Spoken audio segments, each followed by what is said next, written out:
புதிதாக துவக்கப்பட்டுள்ள அருந்தமிழ் வலைவழி சிறப்புடன் வளர்ச்சி பெற கொங்கு மக்கள் முன்னணி வாழ்த்துகிறது.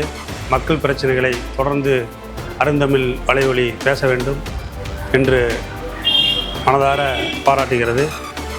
நன்றி, வணக்கம்.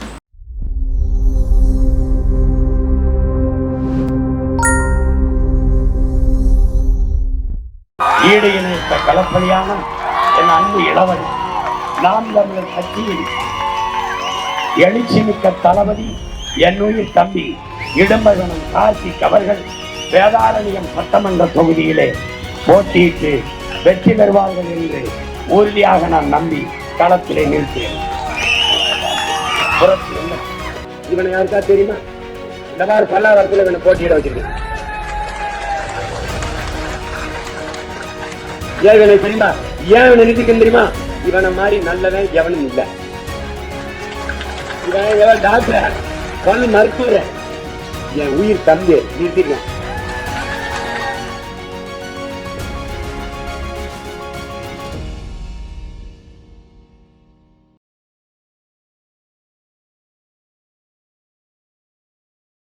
பேச்சாளங்கிறது ஒரு இலகுவான பயணம் தான். உருண்டு பிறண்டிருப்பான், இவரை போல தலைவர் உண்டா அப்படின்னு. இப்போ அது இங்கே பிரச்சனையாக இருக்குது. அந்த அடிப்படையில் வெறும் மேடலை மட்டும் பேசாமல் களத்துலையும் போய் ஒவ்வொருத்தரையும் தனிப்பட்ட முறையில் பார்க்க வேண்டியிருக்கு. ஆனால் மக்கள் தயாராகல. அது டிசம்பருக்கு பிறகு தான் சூடு பிடிக்கும்னு நினைக்கிறோம். அதாவது கருத்துருவாக்கமாக செய்யலாங்க, திட்டமிட்டு ஒரு புறக்கணிக்கப்பட்ட சமூகங்களுக்கு பிரதித்துவப்படுத்தி அவங்களை ஏற்றி விட்டான்னு சொல்ல மாட்டாங்க.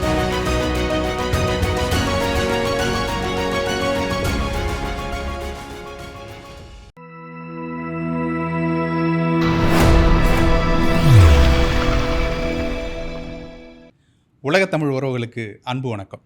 இன்றைக்கி ஒரு சுவாரஸ்யமான ஒரு கலந்துரையாடல் ஒன்று செய்யலாம் அப்படின்னு இருக்கிறோம். நாம் தமிழ் கட்சியினுடைய அன்பு தம்பி இடும்பவனம் கார்த்தி அவர்களும் நானும் சேர்ந்து உங்களுக்காக இந்த உரையாடலை பண்ணலாம் அப்படின்னு நினைக்கிறோம். வணக்கம் தம்பி. வணக்கண்ணே. இது வரைக்கும் நீங்கள் பேச்சாளராக, இன்னும் சொல்லப்போனால் ஒரு கட்டமைப்பு கொண்டு போய் சேர்த்ததுலேருந்து ஆரம்பித்து ஒவ்வொரு தொகுதியாக நீங்கள் பயணிச்சிருக்கிறீங்க. ஒவ்வொரு தேர்தலின் போதும் நாம் தமிழ் கட்சியினுடைய ஒரு முகமாக அறியப்பட்டு இன்று இடுக்கெல்லாம் தமிழ்நாடு முழுக்க பயணிச்சிருக்கிறீங்க. இன்றைக்கி அது மாறி இருக்குது. இன்றைக்கி ஒரு வேட்பாளராக நீங்கள் ஒரு தொகுதி அப்படின்னு உங்களை அண்ணன் கொண்டு போய் நிறுத்தியிருக்கிறாரு. இந்த வேட்பாளராக மக்களையும் கட்சி நிர்வாகிகளையும் சந்திக்கிறது எப்படி மாறுபடுது? அதுக்கும் பேச்சாளங்கிறது ஒரு இலகுவான பயணம் தான் அது சொல்லப்போனால். ஏன்னா இந்த தேர்தல் காலம் அப்படின்னா இப்போ அது ஏறக்குறைய இந்த கோடை காலத்தை ஒட்டி வரும். அப்போ மார்ச், ஏப்ரல், மே இதில் வரும். இதில் களத்தில் பணி செய்யக்கூடியவங்க அவங்க காலிலேருந்து மாலை வரைக்கும் வெயிலில் வாடி வதங்குவாங்க. ஆனால் பேச்சாளருக்கு அந்த வாய்ப்பு இல்லை. இப்போ நான் இப்போ சேலத்துக்கு நான் போகிறேன் அப்படின்னா, இப்போ சென்னையிலேருந்து கிளம்புறப்ப இன்றைக்கி இரவு கிளம்பி காலைல சேலத்துக்கு போயிடுவேன். அங்கே விடுதியை போட்டுருவாங்க. விடுதியில் போய் காலையிலேருந்து மாலை வரைக்கும் இருந்துட்டு மாலை வெயில் தணிஞ்ச பிறகு 5 மணிக்கு 6 மணிக்கு தான் நான் வெளிலே வருவேன். அப்படி இருக்கிறப்ப பேச்சாளங்கிறப்ப பேச்சு முடிச்சுட்டு அடுத்த ஊருக்கு போயிடுவோம். எந்த பெரிய பொறுப்பு கிடையாது. போகிறோம், ஒரு ஊரில் போய் பரப்புரை செய்கிறோம், முடிஞ்சோடனே கிளம்பி அடுத்த ஊருக்கு பரப்புரைக்கு போகிறோம். அது பெரிய இலகுவாக முடிஞ்சிடுது. அப்போ களப்பணியாளர்கள் போல் மற்றவங்க போல் பெரிய கடினமான வேலை அப்படி இல்லை. ஆனால் வேட்பாளங்கிறது அப்படியே மாறுபடுது. வெறும் மேடலை மட்டும் பேசாமல் களத்துலையும் போய் ஒவ்வொருத்தரையும் தனிப்பட்ட முறையில் பார்க்க வேண்டியிருக்கு. இப்போ நாங்கள் வேதாரண்யம் தொகுதியில் ஒரு 5 பொதுக்கூட்டம் போட்டோம். பொதுக்கூட்டம் போகிறதுக்கு முன்னாடி என்ன பண்ணோம்னா, ஒவ்வொரு பொதுக்கூட்டத்துக்கு முன்னாடி 2 நாள் அந்த பகுதிகளை முடிவு பண்ணி அந்த பகுதிகளில் போய் மக்களில் துண்டறிக்கை கொடுத்து நாங்கள் கைகூப்பி அழைச்சி கூட்டத்துக்கு வந்துடுங்க அப்படின்னு அழைப்பு கொடுத்தோம். அப்போ நேரடியாக போய் மக்களை சந்திக்கிற அந்த தொடர்பு வேறு மாதிரி இருந்துச்சு. ஏன்னா மேடையில் கம்பீரமாக பேசுவோம், அங்கே போய் அப்படி நெஞ்சை நிமித்திட்டு நிற்க முடியாது. அப்போ வணக்கம் சொல்லி ஒரு மாதிரி ரொம்ப பணிவோடு போகிற மாதிரி இருக்குது. இந்த சூழல் எப்படி இருக்குது அப்படின்னா, தேர்தலுக்கு மக்கள் இன்னும் முழுமையாக தயாராகலை. மக்கள் தேர்தல் மனநிலைக்கு வரலை. பார்த்த வரைக்கும் அப்படி தான் இருந்துச்சு. பெரும்பான்மையாக அப்படி தான் இருந்துச்சு. போகிறப்ப சில இடங்களில் உள்ளாட்சி தேர்தல் ஏதாவது வருதா அப்படின்னு கேட்டாங்க. பல இடங்கள் என்ன வச்சுட்டாங்க அப்படின்னா, அது நம்ம கோயில் திருவிழாவுக்கு வசூலுக்கு வந்திருக்கோம் அப்படின்னு நினச்சிட்றாங்க. சில பேர் முதலாளி இல்லைப்பா அப்படின்னு நம்ம வசூல் பண்ண போகிறோம்னு நினச்சிட்டாங்க. அப்போ வந்து என்னென்னா மக்கள் தேர்தலுக்கு தயாராகலை, கட்சிகள் தயாராகிடுச்சு, எல்லா கட்சிகளும் தயாராகிடுச்சு. ஆனால் மக்கள் தயாராகலை. அது வந்து டிசம்பருக்கு பிறகு தான் சூடு பிடிக்கும்னு நினைக்கிறோம். பல இடங்களில் வந்து போகிறப்ப வந்து ரொம்ப வரவேற்பு கொடுத்தாங்க, வாழ்த்துனாங்க, எல்லாம் ஒரு கலவையாக இருந்துச்சு. அதில் வந்து இந்த பரப்புரையாளங்கிற இந்த பணிங்கிறது ரொம்ப ஒரு எளிதான பணி, இலகுவான பணி, சுமை இல்லாத பணி. அதனால தான் என்னமோ நம்ம அதை தேர்வு பண்ணிட்டோம் போல இருக்குது. அந்த பக்கம் வேட்பாளங்கிறது ஒரு பொறுப்பு மிக்கது, ஒரு பொறுப்பு மிக்க சுமை. ரொம்ப அதை கவனமாக செய்ய வேண்டியிருக்கு. நம்ம ரொம்ப கவனிக்கப்படுற இடத்துல இருக்கிற மாதிரி ஆகிடுது. அது வந்து எனக்கு வந்து இந்த பரப்புரையாளர் தான் விருப்பம். நான் நினச்சி பார்த்து இல்லை வேட்பாளர் நிற்போம்னு. அண்ணன் வந்து ஒரு நாள் வேதாரண்யத்தில் ஒரு பொதுக்கூட்டம், வேதாரண்யம் சட்டமன்ற தொகுதியில் பொதுக்கூட்டம் முடிச்சுட்டு பேருந்தில் பயணிச்சுட்டு இருக்கிறப்ப ராத்திரி 10:10 இருக்கும். வாட்ஸ்அப்பில் அழைப்பில் வர்றப்ப கேட்குறாங்க, எங்கே இருக்காங்கிறாங்க. கூட்டம் அப்படின்னா, இலக்குவன ஐயா கூட்டம் அப்படின்னோடனே, கூட்டம் எப்படி இருந்துச்சுன்னா நல்லா இருந்துச்சுண்ணே அப்படின்னா.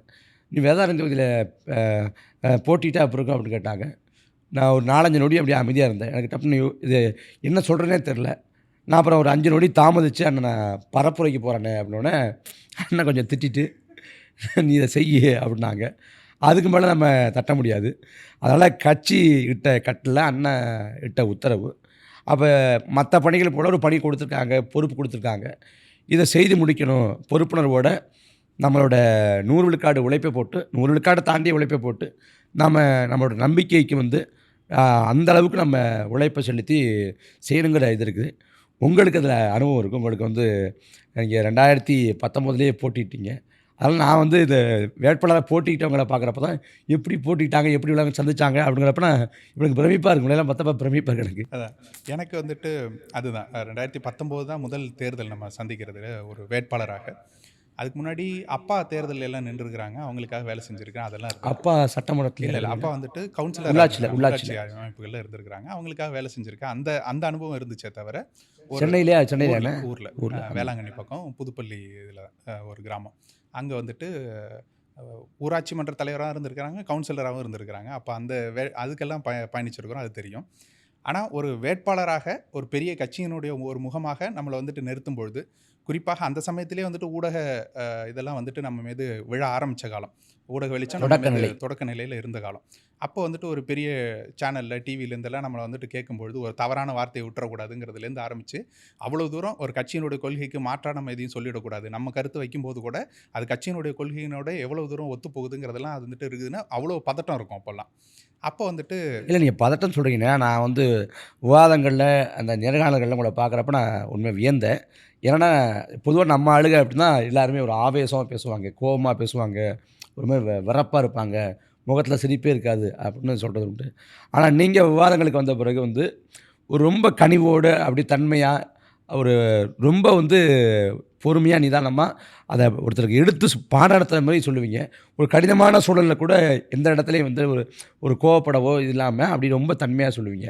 எனக்கு அதுதான் வியப்பாக இருந்துச்சு. அது நீங்கள் ஒரு பேட்டியில் சொல்லியிருந்தீங்க இல்லையா, அதாவது இடும்போனம் கார்த்திங்கிறது ரொம்ப வந்துட்டு இன்ட்ரோவர்ட்டாக இருந்தவன், இங்கே நாம் தமிழ் கட்சிங்க வந்த பிறகு தான் இந்த கோவமும் இந்த ஆற்றலும் இந்த மேடையில் பேசும்போது தான் இவ்வளோ தூரம் நான் இருக்கிறேன், மற்றபடி எனக்கு வந்துட்டு அது ஒரு பேசல, நான் ரொம்ப அமைதி சின்ன வயசுலேருந்து சொன்னீங்கல்ல, எனக்கு அப்படியே நேர் எதிர். நான் சின்ன வயசுலலாம் பார்த்தீங்கன்னாக்க அடிதடி ரகலை இல்லாத நாள் இல்லை, ரத்தம் பார்க்காத நாள் இல்லை, பிரச்சனைகள் செய்யாத நாள் இல்லைங்கிற மாதிரி வந்துட்டு அராத்துன்னு சொல்லுவாங்க, அறந்த வாழ்னு சொல்லுவாங்கள்ல, அந்த மாதிரி ஆள் நான். ஊருக்குள்ளே நீங்கள் அதை விசாரிச்சிங்கன்னா தெரியும், சண்டை போடாத ஆளே இல்லைங்கிற அளவுக்கு சண்டை போட்டுட்டு இருப்பேன் நான். முன்கோபம் கோபம், கண்ணாப்பினான்னு கோபம், அடி தடி ரகலை அந்த மாதிரி இருக்கும். இன்னொன்று நண்பர்கள் சேர்றது, அது ஊருக்குள்ளே இருக்கும்போது ஒரு தெனாவட்டு இருக்கும்ல, அந்த தெனாவட்டில் நண்பர்களை சேர்த்துக்கிறது, இது பண்ணுறது. இதனால் என்ன பண்ணுவாங்கன்னாக்க, ஒரு பள்ளியில் என்னை வந்துட்டு 2 வருஷத்துக்கு மேலே படிக்க வைக்க மாட்டாங்க. 2 வருஷம் அந்த இடத்துல வந்துட்டு ஒரு இதெல்லாம் பண்ண ஆரம்பிக்கிறேன், பிரச்சனை பண்ண ஆரம்பிக்கிறேன். பள்ளிகள்லேருந்து அப்பாவுக்கு கம்ப்ளைண்ட் போகாத நாளே இருக்காது, அப்படி இருக்கும். அப்படி இருக்கும். புத்தகத்தை கிழிச்சு போடுறதுலேருந்து, ராக்கெட் விடுறதுலேருந்து, அந்த மாதிரி பல பிரச்சனைகள் பண்ணுவோம். அதனால் வந்துட்டு மாற்றிக்கிட்டே இருப்பாங்க. ஒவ்வொரு பள்ளியாக வந்துட்டு இங்கேருந்து நாகப்பட்டினத்துக்கு, திருச்சிக்கு, சென்னைக்குன்னு மாற்றிக்கிட்டே இருப்பாங்க என்ன. அப்படி வந்த நான் தான். ஆனால் இந்த பக்குவங்கிறது பார்த்திங்கன்னா 11வது 12வது படிக்கும்போது என்னுடைய நண்பர் ஒருத்தன், அவன் கெட்ட வார்த்தை பேச மாட்டான், யார் கூடயும் அதிர்ந்து பேச மாட்டான், புத்தகங்களை எனக்கு அறிமுகப்படுத்தினது அவன் தான் முதல்ல. அப்போ அந்த புத்தக வாசிப்புங்கிறத உள்ளே கொண்டு வர்றான். அவன் கூட பழகும்போது வந்துட்டு அவனை போலவே நானும் தன்மையாக மாறுறேன், அது ஒன்று. 2வது என்னோட மருத்துவ படிப்பெல்லாம் முடிக்கும்போது எனக்கு ஒரு குரு வர்றாரு. அவர் வந்துட்டு கோபங்கிறது ஒரு துளி கூட இல்லாத நபராக இருப்பார். எப்படிப்பட்ட சூழல்லையும் காரில் வந்து நேராக ஒருத்தன் இடிச்சிட்டான்னா கூட நன்றிப்பா வாங்க போயிட்டு வாங்கங்கிற அளவுக்கு வந்துட்டு அவர் அவ்வளோ அமைதியான ஆள். அப்படி வந்துட்டு சண்டை போட மாட்டார், யாருக்கிட்டையும் சத்தம் போட்டு, அதனால என்ன விளைவு வருங்கிறத சிந்திச்சுட்டு தான் பேசுவார். அவர் கூடவே நான் வந்துட்டு ஒரு 3 ஆண்டுகள் பயணிக்கும் பொழுது அவருடைய குணநலங்கள் எனக்கு அப்படியே வந்தது தான். அதன் பிறகு தான் நான் அந்த அமைதியானது எல்லாமே. அதுக்கு முன்னாடி வரைக்கும் அப்படியே மாற்று உள்ளவன் தான். ஸோ அப்படியாக நம்ம தேர்தலை முதல் கட்டத்தில் இல்லை, சந்திக்கிறோம். நீங்கள் ஒரு மருத்துவர், நீங்கள் எப்படி இந்த ஒரு அரசியல் பாதைக்கு வந்தீங்க? அரசியல் பாதையே வேண்டான்னு ஓடினவன் நான். குறிப்பாக நான் சொன்னேன் இல்லையா, அப்பா வந்துட்டு அதிமுகவில் மாவட்ட அளவில் பொறுப்பில் இருக்கார், இன்னும் இருக்கிறாரு. அப்போ வந்துட்டு எனக்கு வந்துட்டு இந்த அரசியலுக்குள்ளே பிடிக்கவே இல்லை. காரணம் என்னன்னாக்க, அப்பா வந்துட்டு சம்பாதிக்கிறது மொத்தத்தையும் ஊருக்குன்னு செலவு பண்ணிகிட்டே இருக்கிறாள். நமக்கு கேட்டால் கூட ஒன்றும் கொடுக்க மாட்டார். ஆனால் ஊருக்கு எல்லாத்தையும் செலவு பண்ணிகிட்டே இருக்கிறாள். 1. 2வது, நம்ம கூட நேரமே செலவு பண்ண மாட்டார். நம்ம கூட இருக்கிறது இல்லை. ஒரு ஒரு ஒன்றா உட்காந்து உணவு சாப்பிட்றது கூட அப்பா இருக்க மாட்டார். அப்படி இருக்கும்பொழுது அது வந்துட்டு எனக்கு ரொம்ப ஒரு ஆற்றாமை இருக்கும். அப்போ நம்ம வந்துட்டு இந்த மாதிரி அப்பாவாக இருக்கும்பொழுது இது போலெல்லாம் போயிடக்கூடாது அப்படிங்கிறதுல ரொம்ப இதாக இருப்பேன். அப்போது இந்த ஊருக்குள்ளே இருந்தாக்க அரசியலுக்குள்ளே நம்ம இழுத்துருவாங்க அப்படிங்கிறதுக்காகவே கிராமத்தை விட்டு காலி பண்ணிட்டு வந்து சென்னையில் செட்டில் ஆகணும் அப்படின்னு வந்தேன் நான். திருமணம் ஆகிற வரைக்கும் அரசியலுங்கிறது வரவே கூடாது அப்படின்னு நினச்சி தான் இங்கே வந்தேன் நான். ஆனால் அண்ணனுடைய பேச்சுக்கள் தான் திரும்பவும் இந்த அரசியலை நாம் செய்யலை அப்படின்னாக்க, சரியான நபர்கள் அரசியலுக்குள்ளே வரல அப்படின்னா தவறானவர்கள் கீழே தான் ஆளப்படுவேங்கிறத அது உணர்ந்த போது வேறு வழி இல்லை, நம்ம வந்துட்டு வந்து தான் ஆகணும் அப்படிங்கிறதுக்காக தான் அரசியலுக்குள்ளே வந்தேன். இல்லை, இப்போ நீங்கள் அரசியலுக்கு வருவாங்கன்னா கட்சியில் உறுப்பினராவாங்க, ஒரு நிர்வாகியாக ஆகி ஒரு மாதத்தில் ஒரு நிகழ்வு, வாரத்தில் ஒரு நிகழ்வு அப்படி கலந்துக்குவாங்க. இது வந்து அடுத்த நிலை. ஆனால் நீங்கள் வந்து ஒரு தீவிர அரசியலுக்கு, அதாவது ஒரு வேட்பாளராக கிளம்புறீங்க. 2019, 21, 24, இப்போ 4வது முறையாக போட்டி போடுறீங்க. அப்படி வேட்பாளர் ஆகிறதுக்கு வந்து உங்கள் குடும்பத்தில் எப்படி ஆதரவு இருந்துச்சு? அவங்க எப்படி உங்களோட அந்த உணர்வை புரிஞ்சுக்கிட்டாங்க?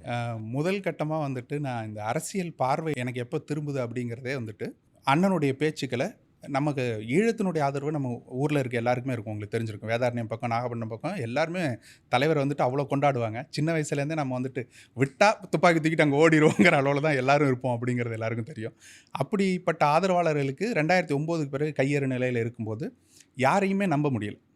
அந்த காலகட்டத்தில் நிறைய பேர் அண்ணனோட சேர்ந்து பயணிக்க ஆரம்பிச்சிட்டாங்க. இருந்தாலும் எனக்கு எந்த கட்சியின் மீதும் நம்பிக்கை இல்லை. அப்போ அண்ணன் மீதும் நம்பிக்கை இல்லை, யார் மீதும் நம்பிக்கை இல்லைங்கிற மாதிரி தான் வந்துட்டு அரசியல்னாலே வேண்டாம் அப்படிங்கிறதுல தான் ஒதுங்கி இருந்தோம். அப்போ வந்துட்டு ஒரு சில கேள்விகள் அண்ணன் கேட்குறதெல்லாம் ரொம்ப உழுக்கிற மாதிரி இருக்கும் நம்மளை. அவர் பேசக்கூடிய பேச்சுக்கள்லாம். அப்போ ஈழத்தை மட்டுமே தான் இவங்க ஆதரிக்கிறாங்களா அப்படின்னு கேட்டாக்க, அண்ணன் கேட்ட ஒரு கேள்வி ஒன்று என்னென்னா, நாம் வந்துட்டு ஒரு போத்தல் தண்ணீரை வந்துட்டு காசு கொடுத்து வாங்கி குடிச்சிட்றோம்.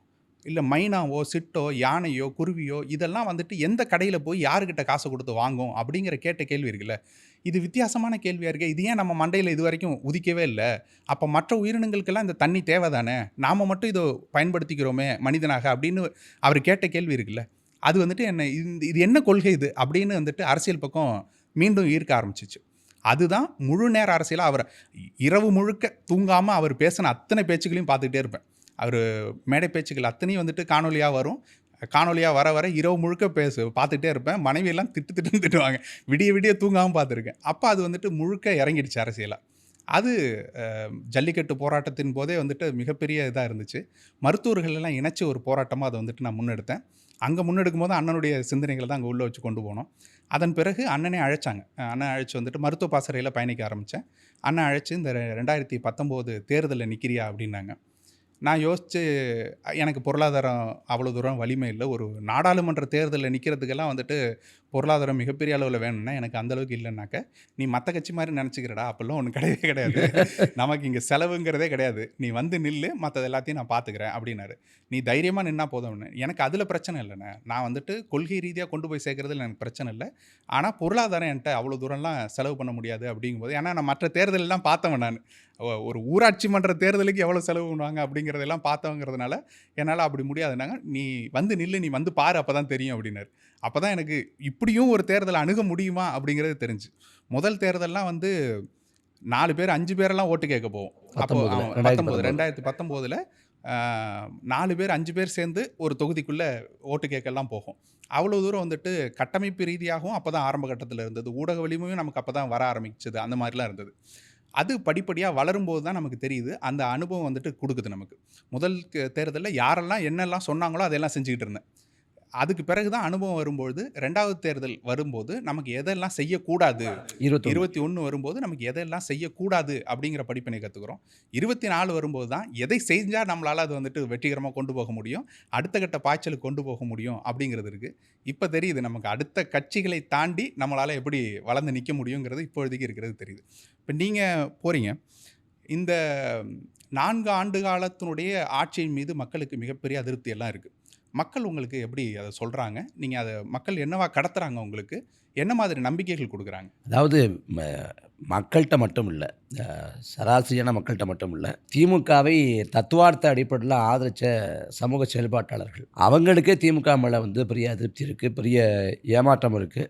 ஸ்டாலின் வந்தால் விடியலாட்சி தருவார், அதிமுக ஆட்சிக்கு ஒரு மாற்றான ஆட்சியாக இருக்கும் அப்படின்னாங்க. ஆனால் எடப்பாடி பழனிசாமி ஆட்சியோட ஒரு தொடர்ச்சியாக தான் இந்த ஆட்சி இருக்குது. எடப்பாடி பழனிசாமி ஆட்சியில் வந்து சத்தமாக நடந்தது, இப்போ சத்தம் இல்லாமல் நடக்குது, அவ்வளோதான் மாறுபாடு. அதனால் மக்கள் மனங்களில் வந்து பெரிய அதிருப்தி இருக்குது. பொதுவாக வந்து திமுக மேலே அதிருப்தி, அதிமுக மேலே அதிருப்திங்கிறத கடந்து இந்த திமுக அதிமுக மீதான கோபம் எங்கே போய் கொண்டாந்து எடுத்துருச்சு அப்படின்னா, இந்த அரசியல் மேலே பெரிய அவநம்பிக்கை ஏற்படுத்திருச்சு. இப்போ கிராமப்புறங்களில் போய் நம்ம இது பண்ணுறப்ப திமுக ஆட்சி முடிஞ்சால் அதிமுக ஆட்சி வருதணும், அதிமுக ஆட்சி முடிஞ்சு திமுக வருதணும், இது வாழ்க்கையில் பெரிய மாற்றத்தை ஏற்படுத்தணும் அவங்க நினைக்கல. திமுக வந்தாலும் அப்படி தான், அதிமுக வந்தாலும் அப்படி தான் அப்படிங்கிறப்ப அவங்க அந்த தேர்தலில் வந்து திமுக மீதான கோபத்தில் அதிமுகவுக்கு போடுறாங்க, அதிமுக மீதான கோபத்தில் திமுகவுக்கு போடுறாங்க. அதில் வந்து இந்த தேர்தலில் நமக்கான பிரதி பயன் அப்படின்னு நினைக்கிறது, இந்த தேர்தல் அறிக்கையில் ஏதாவது கல்வி கடனை தள்ளுபடி பண்ணுவேன் அப்படின்னு சொன்னாலோ, இல்லை விவசாய கடனை தள்ளுபடி பண்ணுவேன்னு சொன்னாலோ, இல்லை நகை கடனை தள்ளுபடி பண்ணுவேன்னு சொன்னாலோ அதை லாபமாக கருதுறாங்க. அதை கடந்து அந்த தேர்தல் நாளன்னைக்கு அந்த நெருக்கத்தில் வந்து 2000 4000 இந்த வாக்கு காசுறாங்கல்ல, அதை பெருசாக நினைக்கிறாங்க. அப்போ திமுக மீது அதிமுக மீது 4.5 ஆண்டு கால எடப்பாடி பழனிசாமி ஆட்சி, இப்போ 4 ஆண்டு காலத்தை கடந்து போயிட்டுருக்கிற திமுக ஆட்சி, ஸ்டாலின் ஆட்சி, 2 ஆட்சி மேலேயும் மக்கள்கிட்ட வந்து ஒரு பெரிய வெறுப்பு இருக்குது, எதிர்ப்பு இருக்குது. அதன் வெளிப்பாடு தான் அரசியல் மேலே பெரிய அவநம்பிக்கையும் அரசியல் மேலே ஒரு வெறுப்பும் வந்ததுக்கு காரணம். அது இந்த தேர்தல் காலத்தில் வந்து இந்த திமுக அதிமுகவுக்கு மாற்றாக நாம் தமிழர் கட்சிக்கு வந்து திரும்பும் அப்படின்னு நம்புகிறேன். ஏன்னா நாம் வந்து நம்மளை நிரூபிச்சிட்டோம். இப்போ தமிழ்நாட்டில் வந்து மாற்றுங்கிற முழக்கத்தை முன் வச்சு திமுக அதிமுகவுக்கு 67 திமுகவும் அதிமுகவும் அந்த பயணம், திமுக வந்து 67 வருது, 77 அதிமுக வருது, அதுக்கு முறை திமுக அதிமுக ஆட்சி தொடர்ந்து வருது இந்த 60 ஆண்டுகளாக. இதில் வந்து இந்த திமுகவுக்கும் அதிமுகவுக்கும் மாற்றுங்கிற முழக்கத்தை வந்து 93 94 வந்து வைகோ வர்றாரு. மதிமுக அவர் திமுக வெளியேறி வந்தால் கூட 96 வந்து ஒரு முதலமைச்சர் வேட்பாளர் இந்த 3வது அணிக்கு. 96 தேர்தலில் படுதோல்வி அடைஞ்ச உடனே 97 வந்து அதிமுகவோட போயிடுறாரு. அப்புறம் 98 நினைக்கிறேன் இந்த காலகட்டத்தில் அதிமுகவோட 98 போகிறாரு, 99 திமுகவோட போயிடுறாரு. அப்போ யாரை எடுத்து வந்தாரோ அவங்களோட போனப்போ மதிப்பிழந்து போயிட்டார். அதே போல் விஜயகாந்த் 2004 வர்றாரு, மக்களோடும் தெய்வத்தோடும் கூட்டணி அப்படின்னு பேசுகிறாரு. அப்படி 2009 2006 2009 2 தேர்தல் கலக்கிறாரு. ஒரு சட்டமன்ற பொதுத் தேர்தல், ஒரு பாராளுமன்ற பொதுத் தேர்தல். 2011 அதிமுகவோட போயிடுறாரு. அப்போ 2016 திமுகவோடையும் பேரம் பேசினார், மக்களை கூட்டணி அப்படின்னு போனார். கமலஹாசன் 2018 வந்தார், 19 வந்து தனிச்சு போட்டி போட்டார், 21 ஒரு அணி அமைச்சார், அது கதைக்காகலை. 24 வந்து திமுகவோட போயிட்டார். இடைப்பட்ட காலத்தில் 16 அதே போல் மாற்றுங்கிற முழக்கத்தை வச்சு இந்திய கம்யூனிஸ்ட்டு, மார்க்சிஸ்ட் கம்யூனிஸ்ட் கட்சி, ஜி.கே. வாசன், திருமா, வைகோ எல்லாம் ஒரு அணி அமைச்சாங்க. அதில் வந்து வாசன் அதிமுக பக்கம் போனார், மற்ற எல்லோரும் திரும்ப திமுகவுக்கு போயிட்டாங்க. அப்புறம் 2016 காலகட்டத்திலே வந்து கடந்த காலத்தில் நாங்கள் தவறு பண்ணிட்டோம், நாங்கள் மன்னிப்பு கேட்குறோம், மாற்றம், முன்னேற்றம், புதிய நம்பிக்கை, புதிய பாதை, புதிய எழுச்சி அப்படின்ட்டு அன்புமணி ராமதாஸ் வந்து தலைமையில் அன்றைக்கி வந்து முதல் கையெழுத்து வந்து மதுவிலக்குன்னு சொல்லிட்டு 2016 அவங்க தனிச்சு போட்டி போட்டாங்க. சாதியவாத பேச்சுக்கள் எல்லாம் கொஞ்சம் குறைச்சிட்டு அப்படியே பொதுவான கட்சியாக மாறணும்லாம் முயற்சி பண்ணாங்க. 16 தோல்விக்கு பிறகு 19 அதிமுகவோட போயிட்டாங்க. இப்படி வந்து அத்தனை பேரும் மாற்றுன்னு கிளம்புன அத்தனை பேரும் பார்த்திங்கன்னா மிஞ்சி போனால் 2 தேர்தலை கடந்து யாருமே தாக்கு பிடிச்சதில்லை. ஆனால் நாம் தமிழர் கட்சி வந்து 4 பொது தேர்தல் 2016, 19, 21, 24 இந்த தேர்தலில் நாம் தமிழர் கட்சி பாராளுமன்ற உறுப்பினர் கணக்கு, சட்டமன்ற உறுப்பினர் கணக்கு இன்னும் தொடங்காத போதிலும் நாம் தமிழர் கட்சி வந்து இன்னும் வீரியம் பெறுது, இன்னும் வளர்ச்சி அடையுது, இன்னும் செல்வாக்கை பெருக்குது. அதை கடந்து நாம் தமிழர் கட்சி தோல்வி அடையுதுன்னா வாக்கு விழுக்காடு கீழே போகணும். இப்போ 1.1 2016னா 1.1 சுழியத்துக்கு போகணும். சட்டமன்ற பொதுத் தேர்தலில் 2016 நம்மளால் ஒன்றும் பெரிய சாதிக்க முடியலன்னா 19 நாடாளுமன்ற தேர்தல் தான். நம்ம வந்து காங்கிரஸ் வேண்டாம், பாஜக வேண்டாம்னு சொல்ல போகிறோம், மோடி வேண்டாம், ராகுல் காந்தி வேண்டாம்னு சொல்ல போகிறோம். இப்போ நாம் தமிழர் கட்சிக்கு ஓட்டு போட்டால் தேசிய அளவில் எந்த தாக்கத்தையும் ஏற்படுத்த போகிறதுங்கிறது தெரியும். நாம் தமிழர் கட்சிக்கு ஓட்டு போட்டால் வெற்றி பெறுவாங்கிறதுக்கான உத்தரவாதமும் நம்ம தரலை. அப்போ அந்த தேர்தலில் இந்த வெற்றி தோல்வி, இந்த பிரதமர் வேட்பாளர், இந்த காரணிகள் எல்லாம் புறந்தள்ளி நாம் தமிழர் கட்சிக்கு ஓட்டு போடுவேன்னு 1.1லேருந்து 4, 4லேருந்து 7, 7லேருந்து 8, 8.2 இப்போ வந்து 4 பொதுத் தேர்தலில் மாநில கட்சி அங்கீகரிக்கப்பட்டிருக்கோம். ஆனால் திருமாவளவன் கால்நூற்றாண்டுகள கனவு வந்து மாநில கட்சி அங்கீகரிக்கப்படுங்கிறது. நாம் 4 பொதுத் தேர்தலில் 10 ஆண்டுகளில் அது அடங்கும். ஆமாம், 10 ஆண்டு காலத்தில் நான் இதை வந்து பெரிய ஒரு அசாத்தியமானதாக நான் பார்க்குறேன். அதுதான் பெரிய அசாத்தியமானதாக பார்க்குறேன். மக்கள்கிட்ட திரும்ப திரும்ப நம்ம வந்துட்டு நம்பிக்கை கொடுக்குறது எதுனாக்க, நீங்கள் சொன்னது போல் எல்லாரும் மாற்றம் அப்படின்னு வந்தவங்க எல்லாம் கூட்டணியில் கரைந்து போகும்போது, ஒரு சில சீட்டுகளுக்காகவும் பல நோட்டுகளுக்காகவும் வந்துட்டு கரைந்து போகும்போது, அண்ணன் சீமான் அவர்கள் வந்துட்டு மீண்டும் மீண்டும் தனிச்சு தான் நான் போட்டி அப்படின்னு சொல்கிறதா இருக்கட்டும். இன்னொன்று நீங்கள் சொன்னது போல் மக்கள் நல கூட்டணின்னாவது அந்த மாதிரியாவது ஒரு 3வது அணியையாவது அமைக்கலாமே அப்படின்னு கேட்டாக்க, அதுக்கு அண்ணன் சொல்லக்கூடிய கருத்து என்னன்னாக்க, குறிப்பாக இதே போல் நான் கூட்டணி வைப்பேன், எல்லாரும் வைப்பாங்க. அந்த கூட்டணியிலே பார்த்தீங்கன்னா வைகோ கடைசி காலத்தில் கழண்டு போய் நான் நிற்க மாட்டேன்னு சொல்லி அதை வந்துட்டு ஒரு கழட்டி விட்டது போல் பண்ணி, இப்போ இங்கே சிலர் வந்து தோழமை இயக்கங்கள், இவங்க வந்து தமிழ் தேசிய அமைப்புகள் அப்படின்னு சொல்லிட்டு ஏன் அவங்களோட போகக்கூடாது, ஏன் இவங்களோட போகக்கூடாது அப்படின்னு கேட்குறாங்க. இங்கே வந்து வெறுமனே இடப்பங்கில் மட்டும் ஒரு கூட்டணியை முடிவு செய்யறதில்லை. நமக்கு தெரியறது வந்து இப்போ விசிகாவுக்கு இத்தனை சீட்டு, பாமகவுக்கு இத்தனை சீட்டு, இந்திய கம்யூனிஸ்ட்டுக்கு, மார்க்சிஸ்ட் கம்யூனிஸ்ட் கட்சிக்கு இவ்வளவு சீட்டுங்கிறது நமக்கு தெரிஞ்சது. திரைமறைவில் நடக்குதுன்னா ஒவ்வொரு கட்சிக்கும் ஒரு பெரிய தொகை கொடுக்கப்படுது, கோடிகள்லாம் கொடுக்கப்படுது. இப்போ திமுகவுக்கு 2024 வந்து பலர் வந்து சீட்டு வாங்கலை, ஆதரவு தெரிவித்தாங்க. அவங்களுக்கு பிரதிபலன் என்ன தரும்னா பல கோடிகளை திமுக தரும். இப்போ கட்சி நடத்துறதுக்கு மாதந்தோறும் ஊதியம் தருது திமுக அப்படிங்கிற பேசுபொருளும் உண்டு. அவருக்கப்ப இந்த சீட்டு மட்டும் இல்லாமல் பெரிய அளவிலான தொகையும் கொடுக்கப்படுறப்ப அப்போ அதை எதிர்பார்த்து போகிறவங்க வந்து நம்ம எப்படி வருவாங்க. அதை கடந்து என்னன்னா இப்போ அண்ணன் தனியரசு எடுத்துக்கலாம், அவர் தான் சரியான உதாரணம். 2018 வந்து நரேந்திர மோடி தமிழ்நாட்டுக்கு வர்றாரு. காவிரி மேலாண்மை வாரியம் அமைக்காத நரேந்திர மோடியே தமிழ்நாட்டை விட்டு வெளியேறு, தமிழ்நாட்டுக்குள்ளே வராத, கோபேக் மோடி அப்படின்னு அப்போ எல்லாருமே முழக்க வச்சாங்க. திமுக கருப்பு படம் விட்டதெல்லாம் அப்போ தான். அப்போ வந்து இங்கே பல்லாவரம் பக்கம் நம்ம வந்து இங்கே மீனம்பாக்கத்தில் அந்த கருப்பு கொடி காட்ட முற்பட்டப்போ கைது செய்யப்பட்டு பல்லாவரத்தில் ஒரு மண்டபத்தில் அடைச்சாங்க. அண்ணன் உட்பட எல்லாரையும் அடைச்சி வச்சுருந்தாங்க.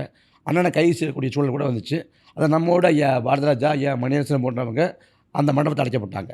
அப்போ அந்த சமயத்தில் மோடிக்கு கருப்பு கொடி காட்டி அந்த மண்டபத்தில் அடைக்கப்பட்ட ஆளில் ஒருத்தர் அண்ணன் தனியரசு. அண்ணன் தனியரசு வந்து ஈழத்து மீது பற்ற கொண்டவர், தலைவர் மீது பற்ற கொண்டவர். கட்சியோட கொடியை பார்த்திங்கன்னா நம்ம முதல்ல வச்சுருந்த கொடி மாதிரி இருக்கும். முதல்ல நாம் தமிழ் இயக்கமாக இருந்தப்போ என்ன கொடி வச்சுருந்தோமோ அதே கொடியை வச்சுருப்பார். அதாவது இயக்கத்தோட கொடியை அப்படியே புலிகளோட இயக்கத்தை கொடியை வச்சு அப்படியே வச்சுருப்பார். பெரிய பற்றாளர் தான், அதுலேயே மாற்று கருத்து. அப்படி 2018 வந்து மோடி வர்றப்போ கருப்பு கொடி காட்டினவர். அடுத்த ஆண்டு 2019 பார்லிமெண்ட் தேர்தல் வருது. அதே மோடி பரப்புரைக்காக வர்றாரு, பொதுக்கூட்டத்துக்காக வர்றாரு. அண்ணன் தனியார் எங்கே இருக்காருன்னு பார்த்தா மோடி உட்காந்துருக்காருங்க ஒரு மேடையில், அப்படியே பண்ணி வந்து அப்படியே பண்ணி. அப்போ இவங்க போராட்ட காலத்தில் நிற்பாங்க, ஆனால் தேர்தல் காலம்னா சமரசம் பண்ணிடுவாங்க. இப்போ ஷெரீப் இருக்காரு, இஸ்லாமிய சிறைவாசி விடுதலையா, பாஜக அரசோட இதேச்சதிகார போக்கா, போராட்ட காலத்துக்கு நம்மளோட வந்து கூட இருப்பார். ஆனால் தேர்தல் காலம்னா திமுகவோட அதிமுக போயிடுவார். எஸ்டிபி வந்து அவங்க கட்சியோட பொதுக்கூட்டத்துக்கு நம்ம ஆட்களை கூப்பிட்டாங்க. 2023 நினைக்கிறேன், பாபர் மசூதி இடிப்பு பொதுக்கூட்டம் அப்படின்னு சொல்லிட்டு, இடிப்பு அந்த நினைவு பொதுக்கூட்டம் அப்படின்னு சொல்லிட்டு கோயம்புத்தூரில் நான் கலந்துக்கிட்டேன், வேலூரில் சல்மான் கலந்துக்கிட்டாரு, திருச்சியில் அண்ணன் துரைமுருகன் கலந்துக்கிட்டாரு, இப்படி நம்ம நிர்வாகிகள் கலந்துக்கிட்டாங்க. ஹிம்லர் வந்து கன்னியாகுமரியில் கலந்துக்கிட்டாரு. அப்படி வந்து அவங்க போராட்ட களங்களெல்லாம் முடிவு இணைஞ்சிப்பாங்க. ஆனால் வந்து தேர்தல் வர்றப்ப எடப்பாடி ஆதரிப்பாங்க, பாஜகவுடன் எடப்பாடி ஆதரிப்பாங்க, அவங்க டிடிவி ஆதரிப்பாங்க, நாம் தமிழர் கட்சி ஆதரிக்க மாட்டாங்க. இப்போ நமக்கு என்ன வாய்ப்பு, நாம் போய் நீங்கள் கூட்டணிக்கு வாங்க, நீங்கள் கூட்டணிக்கு வாங்க அப்படின்னு இல்லை. நாம் ஒரு அரசியலை வைக்கிறோம், ஒரு கோட்பாடை வைக்கிறோம். நாம் ஆட்சிக்கு வந்தால் இப்போ இருக்க போகுது, ஆட்சி செயல்பாட்டு வரைவுன்னு சொல்கிறோம். நாம் வர்றப்ப வந்து நம்ம அதிகாரத்தை நோக்கி நகர்றப்ப இந்த மாதிரி அமைப்பு சீர்திருத்தங்களை பண்ண போகிறோம் அப்படின்னு சொல்கிறோம். இதெல்லாம் சரியாக இருக்குன்னு ஒருத்தவங்க வர்றாங்கன்னா ஆரத்தலையும் வரவேற்கலாம், ஒரு அப்பழுக்கற்ற ஆற்றல் வருதுன்னா வரவேற்கலாம். அதை விட்டுட்டு போய் நாம் போய் நிற்க முடியாதுல்ல. அதுதான் இப்போது குறிப்பாக நிறைய பேர் சொல்கிறது வந்துட்டு, நீங்கள் இன்னும் வெற்றியை தொடலை, அதனால தான் உங்களை நோக்கி யாரும் வரமாட்டுறாங்க அப்படிங்கிற மாதிரி சொல்லிக்கிட்டே இருப்பாங்க. இப்போ 26 தேர்தல் எப்படியான வெற்றியை நமக்கு கொடுக்கும் அப்படிங்கிறது நீங்கள் பார்த்துருப்பீங்க இல்லையா களத்தில், அது என்னவா நீங்கள் வந்துட்டு கணக்கிட்டு வச்சு? வெற்றின்னு வெற்றி தான், அதை என்ன சொல்கிறது, கேட்குறப்ப கூட கேட்டாங்க 2026 வந்து அண்ணன் சட்டமன்ற உறுப்பினர் ஆகணும் அப்படின்னு. அண்ணன் மட்டும் இல்லை, நம்ம அண்ணன் வந்து சட்டமன்ற உறுப்பினராக இல்லை, முதலமைச்சர் ஆகணும், ஆட்சி அதிகாரத்தை நோக்கி நகரணும். அதற்கான வேலைகளை தான் வரக்கூடிய இந்த 6 மாத காலத்துலேயும் செய்ய போகிறோம். அண்ணனை பார்க்குறப்ப அண்ணன் வந்து வாரத்தில் வந்து 4 நாள் வந்து நிகழ்வு இருக்குது. அவ்வளவு ஓய்வு உளைச்சல் இல்லாமல் தொடர்ச்சியாக இயங்கிக்கிட்டே இருக்கிறாங்க ராப்பகலாக. அப்படி இருக்கிறப்ப இந்த 6 மாத காலம் மிக தீவிரமாக செயல்படணும்.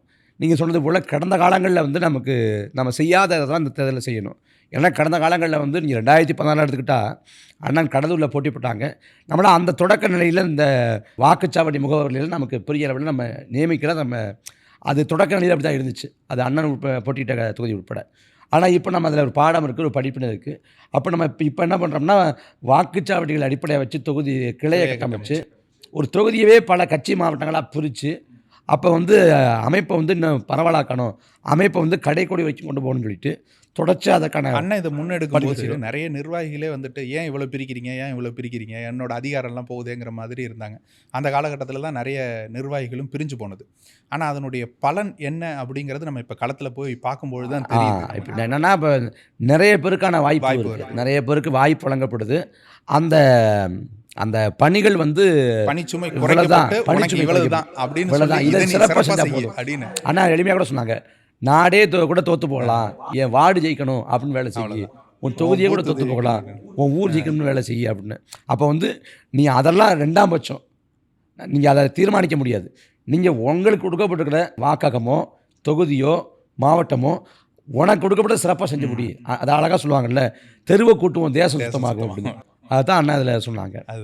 இதில் வந்து கடந்த காலங்களில் வந்து இப்போ நம்ம 2014 மோடி ஆட்சிக்கு வந்த பிறகு, குறிப்பாக வந்து நம்ம வீரத்தமிழ் முன்னணி தொடங்கப்பட்ட பிறகு நமக்கு வந்து பாஜகவோட பி டீம் அப்படின்னு ஒரு முத்திரை குத்துறாங்க. இப்போ கடைசியாக ஒரு சரியாக சொல்லணும்னா கடந்த ஒரு 2 மாதமாக நமக்கு திமுக திமுகவோட பி டீம் அப்படின்னு அது சொல்லிட்டு தான் போவாங்க. நமக்கு அது வந்துட்டு கடந்து போவோம். அது எங்கே போய் நிற்கிது அப்படின்னா, அண்ணன் சசி, அண்ணன் மைக்கிள், அண்ணன் ஆனந்தன் எல்லாம் நாங்கள் எல்லாம் வந்து பேசி கொடுக்குற நாளுக்கு முதல் நாள் வந்து இங்கே புத்தக கண்காட்சிக்கு போகிறோம். அங்கே புத்தக கண்காட்சியில் திமுக புத்தக கண்காட்சி தான். புத்தகங்கிறது எங்கே இருந்தாண்ணே, அதில் இப்போ திமுகவோட புத்தகங்களில் வந்து நமக்கான ஏதாவது நிறைய கிடைக்கும். அப்புறம் புத்தக இதுக்கு போகிறோம். புத்தக கண்காட்சினா எப்பயுமே வந்து ஒரு மகிழ்ச்சியாக இருக்கும், ஒரு மாதிரி மன மகிழ்ச்சியாக இருக்கும், மன அமைதியாக இருக்கும். அதனால் என்ன பண்ணுறோம், அங்கேயே புத்தகம் வாங்கிட்டு அங்கேயே சுற்றி வர்றோம். அங்கேயே ஒரு 3 மணி நேரம் செலவு பண்ணியிருப்போம் நேற்று. ஆனால் சசியன் என்ன பண்ணிட்டாரு, ஒரு புகைப்படத்தை எடுத்தார். நான் எடுக்கிறப்பே சொன்னேன், அண்ணன் நீங்கள் போட்டுருவீங்க திட்ட போகிறாங்க அப்படின்னு. அவர் எடுத்து போட்ட பிறகு எங்கே கொண்டு வந்து எடுத்திருக்க பார்த்தியாங்கிற மாதிரி கடைசியாக பார்த்தா இதை வச்சு என்ன சொல்கிறாங்க பார்த்தியா, உனக்கு அங்கே என்னடா வேலை அப்படின்னு. ஆனால் அதே நேரத்தில் இன்னைய தேதியில் வந்துட்டு முதல்வர் அவர்கள் கூட்டம் போடுறாரு. திமுக கட்சி எங்கே வந்துட்டு மிக சோர்வாக இருக்குது, எங்கே வந்துட்டு ரொம்ப படுதோல்வி அடையுங்கிற நிலைமை இருக்குங்கிறத ஆராய்ஞ்சு 3 தொகுதிகள் எடுக்கிறாங்க. அதில் வந்துட்டு பல்லாவரம் 1, வேதாரண்யம் 1. அப்போது திமுக படுதோல்வி அடையும் அப்படிங்கிற இடத்துல வந்துட்டு அதை தாண்டி நம்ம கட்சி அங்கே வளரும் அப்படிங்கிற அளவில் உங்களுடைய இது இருக்குது, தொகுதி இருக்குது. அந்த தொகுதியினுடைய கட்டமைப்பை எப்படி நீங்கள் கொண்டு போயிட்டுருக்கீங்க, என்ன மாதிரி பணிகள் அங்கே முன்னெடுத்துட்டு வர்றீங்க? இப்போ வேதாரண்யம் தொகுதியை பொறுத்த வரைக்கும் உண்மையிலே வந்து இந்த வேட்பாளர் பொறுப்பு அப்படிங்கிறது ஒரு என்ன சொல்கிறது, பொறுப்புங்கிறது ஒரு சுமைன்னு கூட நான் சொன்னேன். ஆனால் வந்து அந்த சுமை ஏன் தலையில் இல்லாமல் அந்த சுமையை இறக்கிக்கிட்டது வந்து அங்கே இருக்கக்கூடிய அண்ணன்கள் தான். உண்மையிலே வந்து வேதாரண்யம் அண்ணனே கூட சொன்னாங்க, வேதாரண்யம் நாகப்பட்டினம் மாதிரி கள தளபதிகள் வாய்க்கப்பட்டுட்டா நான் தமிழ்நாட்டே வென்றுவேன் அப்படின்னு. உண்மையிலே வந்து ஒரு பேச்சுக்கோ நான் போட்டியிடுங்கிறதுக்காக சொல்லலை. அங்கே இருக்கக்கூடிய அண்ணன்கள் வந்து அவ்வளோ அற்புதமான அப்பழுக்கற்ற அண்ணன்கள். அவங்க வந்து எனக்கு எந்த சுமையும் கொடுக்கலை. அவங்க தான் எல்லா சுமையும் இது பண்ணுறாங்க. அப்போ வந்து நாமளே ஒரு இடத்துல வந்து ஒரு சோர்ந்தா கூட அவங்க விட மாட்டாங்க, நம்ம போய் பார்ப்போம் தம்பி அப்படிங்கிற அளவுக்கு இது பண்ணுவாங்க. அதனால் எனக்கு பெரிய பலம் மாதிரி இருக்குது. அவங்க நம்பிக்கைக்கு ஏற்ற மாதிரி அவங்க நினைக்கிற மாதிரி முழுமையாக வந்து எந்த இடத்துலையும் வந்து நம்ம சோறாமல் கடுமையாக உழைக்கணும் அப்படின்னு நினைக்கிறேன். ஏன்னா அவங்க வந்து இங்கே அண்ணன் ராஜேந்திரன் உள்ளிட்ட அங்கே அண்ணன்கள் இருக்கிறாங்க. அவங்க வந்து அப்போயிலேருந்து தொடக்க நிலையிலேருந்து கட்சியை வந்து ரொம்ப கஷ்டப்பட்டு வளர்த்து கொண்டு வந்திருக்காங்க. அப்போ இந்த முறை நம்ம போட்டிடுங்கிறப்ப நாம் எந்த விதத்துலேயும் அவங்களுக்கு வந்து இன்னும் கொஞ்சம் நல்லா செஞ்சுருக்கலாங்கிற மாதிரி என்ன வந்துக்கூடாது. 100 விழுக்காடு 150 விழுக்காடு நம்ம உழைப்பு போட்டு களத்தில் வந்து நம்ம வெல்லணும் அப்படின்னு என்ன இருக்குது, அதுதான் தோணுது. இதெல்லாம் இந்த மாதிரி நான் ஒவ்வொரு தேர்தலாக பார்த்துட்டு வரேன் இல்லையா, நமக்கு நம்மளுடைய கட்சி எவ்வளோ வீரியமாக செயல்படுதுங்கிறத பார்க்கும்பொழுதே தெரிஞ்சிடும் வாக்கு சதவீதம் என்னவா நமக்கு வரும் அப்படிங்கிறது. போன தேர்தலில் கூட வந்துட்டு நம்ம வந்துட்டு 8லிருந்து 9% வருவோம் அப்படின்னு நான் சொன்னப்போ என்னை வந்து திட்டினாங்க. 12% குறைஞ்சபட்சம் வரும், நீங்கள் வந்துட்டு என்ன 8% சொல்கிறீங்க அப்படின்னு கட்சி நிர்வாகிகளே வந்துட்டு அவ்வளோ தூரம் சொன்னாங்க. ஆனால் நம்ம கணிச்சபடி 8.2 அந்த ரேஞ்சில் வந்துருந்துச்சு. அப்படி இருக்கும்பொழுது நமக்கு களத்தை வந்துட்டு பார்க்கும்பொழுது தெரியுது இது எவ்வளோ தூரம் வீரியமாக அடுத்த கட்டத்துக்கு போகும் அப்படிங்கிறது. ஒவ்வொரு தேர்தலும் போதும் நம்ம என்னால் அதை கண்ணில் பார்க்க முடியுது. குறிப்பாக இந்த தேர்தலில் நிறைய பேர் வந்துட்டு குற்றச்சாட்டு வச்ச பிறகு நாம் தமிழர் கட்சி கீழே போயிடும், நாம் தமிழர் கட்சி வந்துட்டு வாக்கு சதவீதத்தில் குறைஞ்சிரும் அப்படின்னு அந்த சர்வே எல்லாம் எடுத்து வெளியிட்டு அவங்க வந்துட்டு காட்டுறது எல்லாத்தையும் பார்க்கும்பொழுது நகைப்புக்குரியதாக இருக்குது. ஏன்னா நம்ம எப்பொழுதும் இல்லாத அளவுக்கு கட்சி மிகப்பெரிய அளவில் ஒரு பாய்ச்சல் அதாவது முன்னாடி பார்க்க முடியுது. அதில் அதை ஒரு கருத்துருவாக்கமாக செய்கிறாங்க, திட்டமிட்டு ஒரு கருத்துருவாக்கமாக செய்கிறாங்க. எந்த காலத்தையும் நம்மளை பற்றி என்றைக்கும் நேர்மறையாக சொல்ல மாட்டாங்க. நம்ம வந்து லட்சக்கணக்கான மரக்கன்று நட்டால் கூட இது சிறப்பான வரவேற்கத்தக்க செயல்பாடு அப்படின்னு ஒருத்தர் லட்சக்கணக்கான அழகுகள் குருதியை கொடுத்தாலும் நாம் எவ்வளோ ரத்தம் கொடுத்தாலும் சொல்ல மாட்டேன். நாம் எத்தனை பேருக்கு சோறு போட்டாலும் சொல்ல மாட்டேன். நம்ம பெண்களுக்கு சதி பாதி வாய்ப்பு கொடுத்தான்னு சொல்ல மாட்டேன். புறக்கணிக்கப்பட்ட சமூகங்களுக்கு பிரதித்துவப்படுத்தி அவங்கள ஏற்றி விட்டான்னு சொல்ல மாட்டேன். திருநங்கைக்கு வாய்ப்பு கொடுத்தான்னு சொல்ல மாட்டேன். அப்போ என்னென்னா ஒரு செயல்பாட்டை யார் செய்கிறாங்க அப்படிங்கிறது தான் முதன்மையாக இருக்குது. என்ன செயல்பாடுங்கிறத விட ஒருவேளை ஸ்டாலின் சரிபாதி பெண்களுக்கு வாய்ப்பு கொடுத்துருந்தா உருண்டு பிறண்டிருப்பான், இவரை போல தலைவர் உண்டா அப்படின்னு. இப்போ அது இங்கே பிரச்சனையாக இருக்குது. அந்த அடிப்படையில் விஜய் வந்த பிறகு விஜயை வச்சு நம்மளை மட்டம் தட்டுற வேலையாக நடக்குது. நான் கூட இப்போ சொன்னேன், 26 தேர்தலில் யாருக்கு தாவேக்காவில் யாருக்கு சரிவு அப்படின்னு. தாவேக்காவில் விஜய்க்கு தான் சரிவு 2026 அப்படின்னு. ஏன்னா விஜய்க்கு இவ்வளோ விழுக்காடு வாக்கு வரும் என்பதற்கான எந்த உறுதிப்பாடும் இப்போ இல்லை. தேர்தல் முடிஞ்ச பிறகு தான் நமக்கு சொல்ல முடியும். இப்போ அண்ணன் ரங்கராஜ பாண்டே கருத்து கணிப்படுத்ததா அவங்க ஒரு அறிவிப்பை வெளியிடுறாங்க. எவ்வளவு அப்படின்னு பார்த்தா 6,86,00,000 என்னமோ வாக்காளர்கள் எண்ணிக்கை, ஒட்டுமொத்த தமிழ்நாட்டோட வாக்காளர்கள் எண்ணிக்கை. அவர் எத்தனை பேர்கிட்ட போய் கருத்து கணிப்பு எடுத்தாருன்னு பார்த்தா 3,300 பேர், 3,800 பேர். 3,800 எங்கே இருக்குது? 6,36,00,000 எங்கே இருக்குது? அப்போ இது திட்டமிடப்பட்டு செய்யப்படுது. இப்போ விஜய்க்கு பெரிய வாக்கு இருக்குன்னா நான் ஒன்றே ஒன்று கேட்குறேன். 2024 அவர் கட்சி ஆரம்பித்த பிறகு ஈரோடு கிழக்கு இடைத்தேர்தல் வருது. ஈரோடு கிழக்கு இடைத்தேர்தல் இப்போ நம்ம விஜய் விமர்சிக்க தொடங்கிட்டோம், நம்ம கேள்வி எழுப்பி விமர்சிக்கிறோம். அப்போ ஈரோடு கிழக்கில் தாவேக்கா போட்டி போடல, நாம் தமிழர் கட்சி போட்டி போடுது, திமுக போட்டி போடுது. அந்த தேர்தல் காலத்தில் நாம் தமிழர் கட்சி கடந்த முறையை விட 14,000க்கும் மேலான வாக்குகள் கூடுதலாக கிடைக்குது. அப்போ அதில் விஜயோட வாக்காளர் எங்கே போனாங்க? கட்சி உருவாயிடுச்சு, கட்சி உருவான பிறகு வாக்காளர் உருவாயிருப்பாங்க. அந்த வாக்காளர் எங்கே போனாங்க? எல்லாரும் எதிரி. அந்த தேர்தலில் நின்று திமுகவும் அவங்களுக்கு எதிரி, நாம் தமிழர் கட்சியும் அந்த சமயத்தில் அடின்னு அடிச்சாங்க. அப்போ அந்த வாக்கு விழுக்காடு கணிசமாக குறையல. நோட்டாவுக்கு விழுந்தது வெறும் 6,000 வாக்கு. அப்போ 6,000 வாக்கு தான் அவங்களுக்கான வாக்கா? அப்போ எங்கள் வாக்கு தான் அவங்களுக்கு, எங்கள் வாக்கு தான் அப்படின்ட்டு நண்பர் லைலாமணி கூட இந்த விவாதத்தில், தந்தி தொலைக்காட்சி விவாதத்தில் சொல்கிறப்ப சொன்னாப்புல எங்கள் வாக்கு தான் அப்படின்னு. நான் எளிமையாக கேட்டேன், 2021 நீங்கள் திமுக ஆதரிச்சிட்டிங்க, சைக்கிள் ஓட்டிட்டு போய் திமுக ஆதரிச்சிட்டிங்க. அப்போ அந்த தேர்தலே நாங்கள் 7 விழுக்காடு வாக்களை பெற்றுட்டோம். 24 8.2 தான், மிஞ்சி போனால் 1.5 விழுக்காடு தான் கூடுதலாக இருக்குது. அப்போ 1.5 விழுக்காடு தான் தாவேக்கோட வாக்கா? அப்போ என்னென்னா ஒரு கட்சிக்கு விழக்கூடிய வாக்கு அந்த கட்சி உழைச்சி பெறக்கூடிய வாக்கு, அது தங்களுக்கு சொந்தம்கள என்ன மாதிரி அற்புதமான வாதம் இல்லை. அப்போ திரும்ப என்னன்னா வாக்கு விழுக்காடு குறைஞ்சிரும், அது இதாகும். ஒரு தொலைக்காட்சியோட இதில் தலைப்பில் பார்க்குறேன், திமுக, அதிமுக, தாவேக்கா யார் ஆட்சியை பிடிப்பார்கள் கேள்வி. அந்த பக்கம் நாம் தமிழர் கட்சி நிலைமை என்ன ஆகும்? அது என்ன நாம் தமிழர் கட்சி நிலைமை என்ன ஆகும்? நாம் தமிழர் ஆட்சி பிடிக்குமான்னு கேளு. இப்போ காலத்துக்கு நம்மளை மட்டம் தட்டிக்கிட்டு, நம்மளை இருட்டடி பண்ணிக்கிட்டு, நம்மளை குறைச்சி மதிப்பிட்டுக்கிட்டு அதே தான் தொடர்ச்சியாக செய்கிறாங்க. அது திட்டமிடப்பட்டு இந்த வேலை செய்யுது. சித்தாந்த ரீதியாக அவங்களுக்கு எதிரியே இல்லை. நாம் எதிர்க்கிறோம் அப்படிங்கும்போது மற்ற எல்லாரையும் அவங்க அரவணைச்சிக்கலாம். இன்னைக்கு தேர்தலில் எதிரி போல இருக்கிறவங்கலாம் அடுத்த தேர்தலில் கமலஹாசன் போய் சேர்ந்த மாதிரி சேர்ந்துருவாங்க. ஆமாம், 26 விஜய் ஒரு பாரிய வெற்றியை பெற்றால் மட்டும்தான் அவர் அரசியல் வாழ்க்கை இருப்பார். அவர் ஒருவேளை படுதோல்வி அடைஞ்சிட்டார்னா நம்ம போராடி கஷ்டப்பட்டு எழுந்து வருவோம்னு நினைக்க மாட்டார். இது ஆகாது, கதைக்கு ஆகாது, விட்டுருவோம். அவருக்கு ஒரே வாய்ப்பு தான். ஒரு தேர்தலில் தோத்தாரு, அடுத்த தேர்தலில் விஜய் கிடையாது. 31 வரைக்கும் அவர் பயணப்பட மாட்டார். வரக்கூடிய தேர்தலில் அவர் அதிகபட்சம் மிஞ்சி போனால் விஜய் சட்டமன்ற உறுப்பினராக ஆகலாம். அதுவுமே எந்த தொகுதி எதிரி அதுவே திமுக ஜெயிக்க விடுமாங்கிறது கேள்வி. அவன் முறைகளை கூட பண்ணி தோக்கடிப்பான். ஒரு குறிப்பாக அண்ணனுக்கு பண்ண மாதிரி ஒரு வாக்குக்கு 5,000 அப்படின்னு கொடுத்து அந்த அண்ணனை தோக்கடிச்சே ஆகணும்னு அவங்க கங்கணம் கட்டினது மாதிரி திருவொற்றியூரில் பண்ண மாதிரி அவன் காசை இறக்குவான். இதில் விஜய் ஜெயிச்சாரான்னு வச்சுக்குவோம், அதை மீறி ஜெயிச்சாரான்னு வச்சுக்குவோம். ஜெயிச்ச பிறகு அவரோட செயல்பாடு என்னவா இருக்க போகுது? சட்டமன்றத்துக்கு போவாரா, பேசுவாரா, என்ன பண்ணுறாரு? இல்லை அவர் போனால் கூட்டம் கூடிடுறாங்க, கூட்டம் கூடிடும். அப்போ சட்டமன்றத்துக்கு போகாமல் என்ன சபாநாயகரை வீட்டுக்கு கூப்பிடுங்கன்னு சொல்ல முடியுமா? அப்போ என்ன வாய்ப்பு இருக்குது? சட்டமன்றத்துக்கு போகணும். சட்டமன்றம் போகிறப்ப அங்கே தாலி எழுதிலாம் படிக்க முடியாது. அங்கே அது இல்லாமல் சட்டமன்றத்தில் அங்கே எல்லோரும் கேள்வி எழுப்புவாங்க, அந்த நேரத்தில் பதில் சொல்லணும். அந்த நேரத்தில் நீங்கள் பதில் சொல்லாமல் திணறினாலோ, நீங்கள் இன்ட்ரோவர்ட்டாக நான் இருப்பேன் அப்படின்னு இருந்தாலோ, வெளிநடை பண்ணுறப்ப வீட்டு வாசி பின்னாடியாக போகிற மாதிரி பின்னாடியாக போக முடியும்? அந்த முன்வாசல் வழி தான் போக முடியும். அங்கே பத்திரிகையாளர் சந்தித்து தான் ஆகணும். அப்போ அந்த அதுக்கெல்லாம் எப்படி தயாராவார்?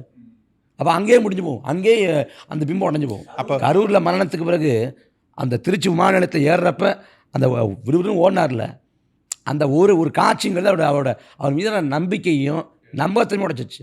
அதுபோல் 26 தேர்தல் அவருக்கான முடிவாக இருக்கும், தொடக்கம் இல்லை. அது அவருக்கான முடிவாக மட்டும் இருக்காது அப்படின்னு நான் நினைக்கிறேன். குறிப்பாக சினிமா மட்டும் இருந்தால் போதும், மோகம் மட்டும் இருந்தால் போதும், நம்மளால் இந்த இதில் வந்துடலாம் அப்படின்னு நினைக்கக்கூடிய அத்தனை பேருக்கும் உண்டான முடிவாக இருக்கும் அப்படின்னு நான் நினைக்கிறேன். ஆனால் சொன்னது போல கமலஹாசனுக்கு ஒரு அடி இனிமேல் சினிமாவிலேருந்து யாரும் வரக்கூடாது அப்படிங்கிற மாதிரி. கமலஹாசன் அவர் கடைசியாக உணர்ந்து ரசிக பெருமக்கள் வேறு, வாக்காளர்கள் வேறன்னாரு. இத்தனையா அப்பயே சொன்னாங்க. ரஜினிகாந்துக்கும் கமலஹாசனுக்கும் விழுற அடி இனிமேல் சினிமாவிலேருந்து யாரும் வரக்கூடாது அப்படிங்கிற அளவுக்கு இருக்கணும் திரைக்க வச்சு வரக்கூடாது அப்படின்னு அண்ணன் சொன்னது போல் அது உண்மை அப்படிங்கிறது 26 தேர்தலுக்கு பிறகு நிரூபிக்கப்படும். நம்மளுடைய பாய்ச்சலை பார்க்கும்பொழுது நான் களத்தில் பார்க்குறது என்னவா இருக்குன்னாக்க, அவ்வளோ வீரியமாக செயல்படுறாங்க.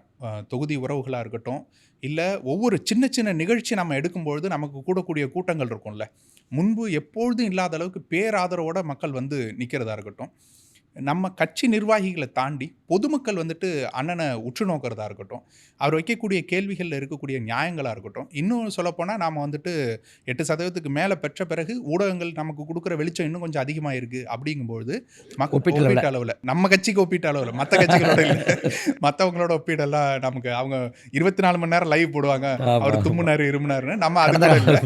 ஆனால் ஒப்பீட்டு அளவில் நம்ம அண்ணன் பேசின செயல்பாடுகளை கொண்டு போய் சேர்க்குறாங்கும் போது மக்கள் அதெல்லாம் கவனிக்கிறாங்க. அப்போ இந்த முறை மிகப்பெரிய மாற்றத்தை நம்ம எதிர்பார்த்து காத்திருக்கலாம். நான் தொகுதியில் சொல்லும்போது கூட சொல்லுவேன், நான் இது வீழ்த்த முடியாத மரம், பெரிய ஆலமரம், திராவிடம் அப்படிலாம் சொல்லிகிட்டு இருப்பாங்க. நமக்கு கையில் ஒரே ஒரு சின்ன கோடாலி கூட இருக்கட்டும், நம்ம பொருளாதாரத்தில் பெரிய ஆளாக இல்லாமல் இருக்கலாம், நமக்கு படைபலம் இல்லாமல் இருக்கலாம், அதெல்லாம் இல்லாமல் இருக்கலாம், ஒற்றை கோடாலியை கொண்டு கூட நம்ம வெட்டிக்கிட்டே இருப்போம். நாம் செய்ய வேண்டியதெல்லாம் ஒரு பாதி மரம் நம்ம இப்போ வெட்டியிருக்கோமா, அடுத்த தேர்தலில் அடுத்த பாதியை வெட்டுறோமா, இப்படியே வெட்டிகிட்டே போவோம். ஒரு சாதகமான காற்று நமக்காக வீசுதுன்னா மொத்த மரமும் விழும். நீங்கள் இந்த கரூர் சம்பவம் இப்படி ஒரு நடக்கும் அப்படின்னு யாராவது எதிர்பார்த்தாங்களா? இல்லை ஒவ்வொரு அமைச்சர்கள் பெருமக்களும் அவர்கள் ஊழலில் மாட்டுவாங்க அப்படின்னு யாராவது எதிர்பார்ப்போம்? ஆனால் ஒரு நொடி அவர்களுடைய அரசியல் வாழ்க்கையை மாற்றி போடும். அப்போ அந்த கட்சியினுடைய முகமாக அறியப்படக்கூடிய நபர்களுடைய வாழ்க்கையை அது புரட்டி போடக்கூடிய சம்பவமாக அது மாறிடும். அப்படியான ஒரு சம்பவம் நம்மளுடைய வெற்றியை நமக்கு மிக எளிதாக கொண்டு வந்து சேர்க்கும்.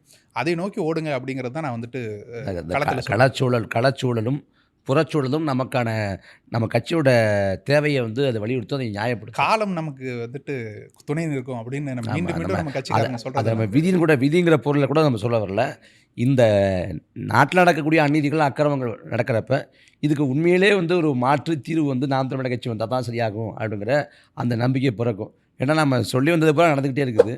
இப்போ வடநாட்டுக்காரங்களோட வருகை நடக்கிறப்ப அப்போ தானாக அப்போ தான் அவங்க தமிழர் அப்படிங்கிற நகர்றாங்க, நம்ம திரும்பி பார்க்குறாங்க. நீங்கள் நம்ம பேசுகிற தொகுதியில் குறிப்பாக அந்த நெல் மூட்டைகள்லாம் கொள்முதல் பண்ண முடியாமல் அதை கொண்டு போய் கொட்டி இது பண்ணும்போது தான் விவசாயிகளுக்கு தெரியுது.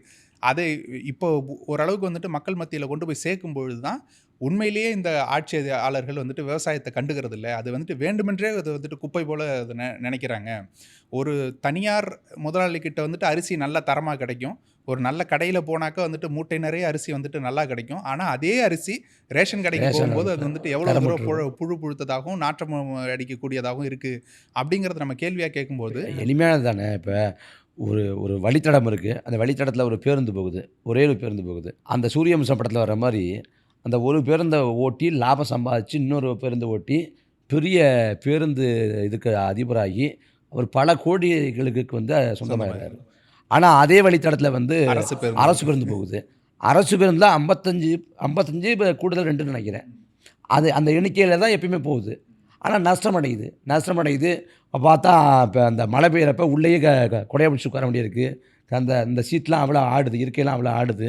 அப்போ ஒரு அரசா தனியாராங்கிறப்ப இவ்வளோ பெரிய நிர்வாக கட்டமைப்பு ஒவ்வொருக்கும் ஒரு அமைச்சகருக்கு இந்த இவ்வளவு அரசு கோடி நோக்கி நிதி இருக்கு. போகாமல் தனியாரை நோக்கி போகிறப்ப அது எவ்வளோ பெரிய அபத்தம். அப்போ எல்லாமே சீல் பிடிச்சி போயிருக்குன்னு தானே அர்த்தம் அதெல்லாம். அதுதான் இதை மொத்தமாக நம்ம தொடச்செறிஞ்சு மாற்றணும் அப்படிங்கிற இதில் வரும்பொழுது அந்த வேகத்தை மக்களுக்கு கொண்டு போய் நம்ம சேர்த்துட்டோம்னா முடிஞ்சிருச்சு. வேற எதுவுமே நமக்கு தேவையில்லை.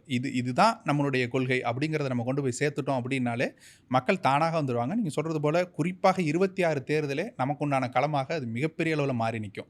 அந்த நம்பிக்கையும் நிச்சயமாக இருக்கிறது நமக்கு. அதான் இந்த தேர்தலுங்கிறது நம்மளோட அறுவடைக்கான களம் அப்படின்னு பார்க்கலாம்.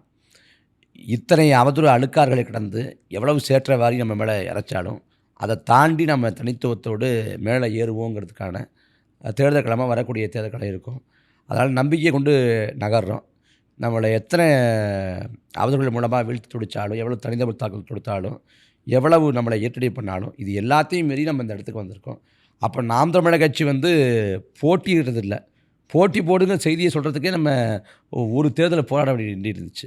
அப்போ அது எல்லாத்தையும் தாண்டி நம்ம களத்தில் வெல்வோம். நம்மளே தாண்டி உலகம் முழுக்க வாழக்கூடிய ஈழச் சொந்தங்கள், உலக தமிழ சொந்தங்கள் பெரிய நம்பிக்கை கொண்டு நிற்கிறாங்க. நாம் ஒரு இடத்துல சோர்ந்தா கூட தேர்தல் முடிவு இப்படி வந்துருச்சு அப்படின்னு இடைத்தேர்தலில் ரொம்ப சொற்பமான வாக்கு வந்துருச்சு, இது போதுமானது இல்லையேன்னு சோர்ந்தா கூட அவங்க விடாதீங்கண்ணா நம்பிக்கையோடு இருங்கண்ணா அப்படின்னு.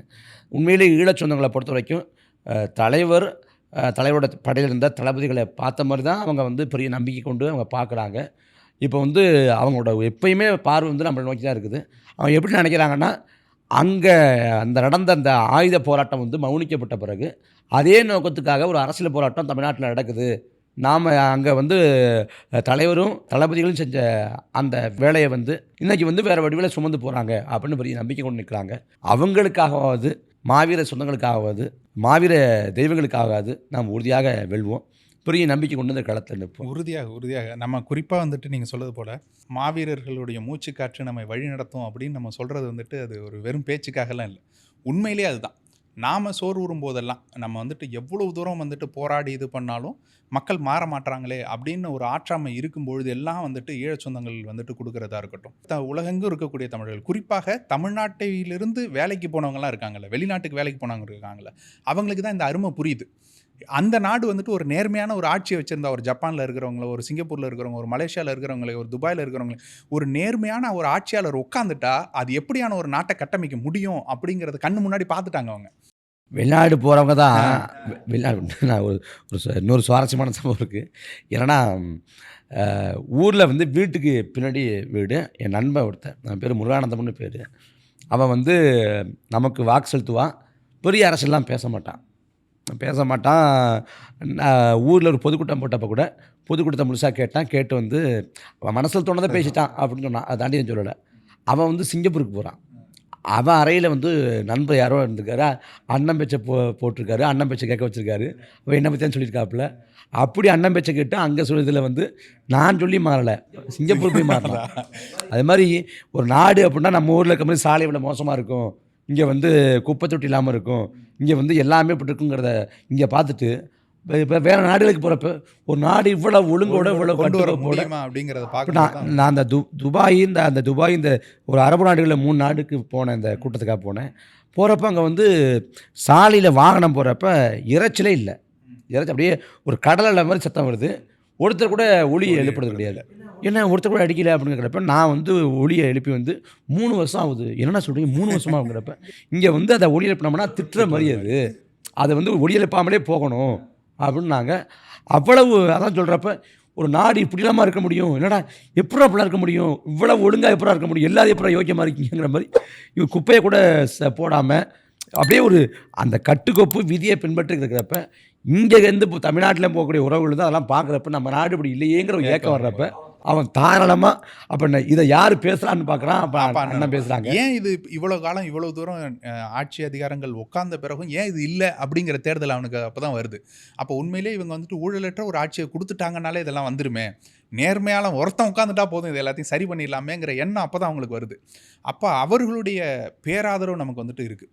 அவங்க கொடுக்குற உற்சாகம் தான் நம்மளை திரும்ப திரும்ப ஓட. நாம் தமிழர் கட்சி ஒரு சாதாரண ஒரு எளிய மகன் சிலர் பொதுவில் பார்க்குறப்ப உங்களுக்கு அது நடந்திருக்கும், விடாதீங்க அப்படியே போங்க அப்படிம்பாங்க. 21 நினைக்கிறேன், 21 சட்டமன்ற பொதுத் தேர்தலில் இப்போ திருவாடனையில் வந்து பரப்புரை பண்ணிவிட்டு திருச்சி வர்றேன். பொதுக்கூட்டம் முடிச்சு திருச்சி வர்றேன். விடிய காலம் ஒரு 3:30 இருக்கும். நான் சென்னை வண்டிக்கா ஏதோ வண்டிக்கா நின்றுட்டுருக்கிறேன். பையோடு நின்றுட்டுருக்கேன். ஒரு குழந்தைய தூக்கிட்டு ஒரு 35 வயசு இருக்கும். ஒருத்தர் கிட்ட வர்றாரு. கிட்ட வந்து கையை அப்படி வச்சு வெல்வோம் சொல்லிட்டு போயிட்டாரு. அவ்வளோதான். அவர் நம்ம சொல்லணும்னு என்ன அவசியம் இருக்குது? அப்போ நம்ம சாலையில் வண்டி ஓட்டிட்டு போகும்போது நம்மளை வேகமாக முந்தி வந்து ஒரு ஒரு ஒரு வாகனத்தில், அது ஆட்டோவில் இருக்கட்டும் இல்லை பைக்கில் இருக்கட்டும், அப்படி முந்தி வந்து நம்மளை பார்த்துட்டு கொடி போட்டிருந்தா போதும், அவங்க வந்து காமிச்சிட்டு நம்ம வெல்லுவோம் அப்படின்னு சொல்லிட்டு ஒவ்வொரு நொடியும் நமக்கு வந்துட்டு அந்த இது இருக்கு இல்லையா, அதாவது அவங்க உற்சாகம் தான் நம்மளை ஓட அவங்க வந்து அந்த களத்துக்கு வர முடியல. ஆனால் நீங்கள் செய்யுங்க, நாங்கள் உளவியல் பலமாக இருக்கோம் அப்படின்னு. அன்னைக்கு இது இங்கே பல்லாவரம் பக்கம் நினைக்கிறேன். பல்லாவரமா இல்லையே, தாம்பரம் பக்கம் ஒரு பொதுக்கூட்டம் பேசியிருக்கிறாங்க. நான் தான் பேச நினைக்கிறேன். நான் தான் பேசிகிட்டு இருக்கேன். இப்போ அங்கேருந்து ஒரு பெரிய அந்த சுமை வந்துருக்குல்ல லாரி, ஓட்டுநர் வண்டி அப்படின்னு சாலையை எடுத்துகிட்டு அண்ணா அப்படி. அப்போ வந்து இந்த கட்சியில் உள்ளவங்க மட்டும் இல்லாமல் பொதுமக்கள் வந்து இந்த அரசியல் வெல்லணும் அப்படின்னு நினைக்கிறாங்க. அதுக்காக வந்து அவங்களால நேரடியாக வந்து களத்துக்கு வர முடியலன்னா கூட அவங்களுக்கு நம்பிக்கை இருந்தால் கடவுள்கிட்ட வேண்டுறாங்க, இல்லை உளவியல் பலமாக ஒரு ஆதரவு இதை பண்ணுறாங்க. அப்போ அந்த நம்பிக்கை நம்ம வந்துட்டு மற்ற எல்லா கட்சிகளுக்கும் இல்லாத ஒரு அட்வான்டேஜ்னு சொல்லுவாங்கள்ல, நமக்கு எது வந்துட்டு ரொம்ப இதாக இருக்குது அப்படின்னாக்க, யாருக்கும் வேட்பாளர் யாருன்னு தெரியாது, கூட்டணி யாருன்னு தெரியாது, எந்த தொகுதி ஒதுக்க போகிறாங்கங்கிறது தெரியாது. அப்படியான ஒரு சூழலில் மற்ற கட்சிகள்லாம் முடங்கி கிடக்கிற சமயத்தில் இந்த தேர்தலை வேட்பாளர்கள் அத்தனை பேரும் களமிறங்கி நேரடியாக நம்ம வந்துட்டு போய் சேர்றோம். அப்படிங்கும்போது மற்ற எப்பொழுதும் இல்லாத அளவுக்கு இந்த முறை வந்துட்டு மிகப்பெரிய எழுச்சினை என்னால் கண்ணில் பார்க்க முடியுது. இந்த முறை தேர்தல் நமக்கு ஒரு மிகப்பெரிய வெற்றியாக மாறும் அப்படின்னு நம்புகிறேன். நிச்சயமாக அது வந்துட்டு களத்தில் நீங்களும் நானும் அதை செஞ்சு காட்டுவோம். இவ்வளோ தூரமும் வந்துட்டு உங்களுடைய அனுபவங்களையும் பகிர்ந்து கொண்டு இந்த கலந்துரையாடலை மிக சிறப்பாக எடுத்துகிட்டு போகிறதுக்கு உதவினத்துக்கு மிக நன்றி. இது மற்ற வேட்பாளர்களுக்கும் சரி, நம்ம கட்சியினருக்கும் சரி ஒரு உத்வேகத்தை கொடுக்கும்னு நான் நம்புகிறேன். நன்றி.